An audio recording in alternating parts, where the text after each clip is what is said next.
ok chếp xua của mọi người nhé lâu rồi đó rồi bây giờ dương toàn bao sạ thì bây giờ mà chương xe sập ram chương mà kháng xe sập ram chương bà ngày sọ cái dương hạt bánh ngày sọ hạt bánh ở đây ấy đấy dương bằng hạt thon dương hạt thon nhá mọi người đây đây chân bà sân này dương đa tua chỉ kêu kê dương trao đa tua cho cầm ru lọ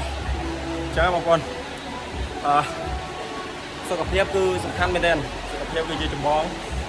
ปานสุขภาพกับสุขภาพโอเคทุกคนตรอยไปได้ตัวเบาสะมันคือจมปานตัวโตនៅកម្លាំងមួយក៏ដូចជាខ្ញុំបានទទួលមួយល្អណា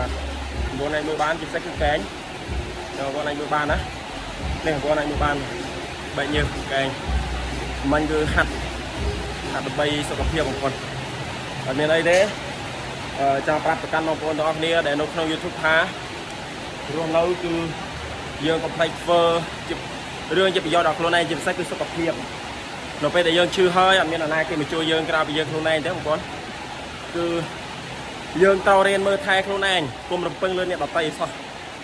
ទាក់ទងទៅនឹងផ្នែកសុខភាពមួយនេះខ្ញុំអត់ដឹងថាខ្លួនឯងខ្ញុំអត់មានអ្នកណាគេបង្ខំឲ្យខ្ញុំខំហាត់ទេគឺខ្ញុំខំហាត់ដោយខ្លួនឯងបងប្អូនខំហាត់ដោយខ្លួនឯងអត់មាននរណាគេមកបង្ខំថាអូក្តាប់ដៃដែរខំហាត់ខំអីណាដើម្បីសុខភាពអត់មាននរណាគេប្រាប់ខ្ញុំទេគឺខ្ញុំធ្វើចាញ់ពីបេះដូងហើយនឹងចិត្តស្រឡាញ់ខ្លួនឯងបងប្អូននេះបងប្អូនអញមើលបាននេះសក់ញើសអស់ហើយតែបានសាក់ប្រហែលជើងមិញគឺទទួលបានញើសមកប៉ុណ្ណឹងចាណាបងប្អូនខ្ញុំមិនមែនជាកីឡាករដូចពីមុនទេខ្ញុំគ្រាន់តែ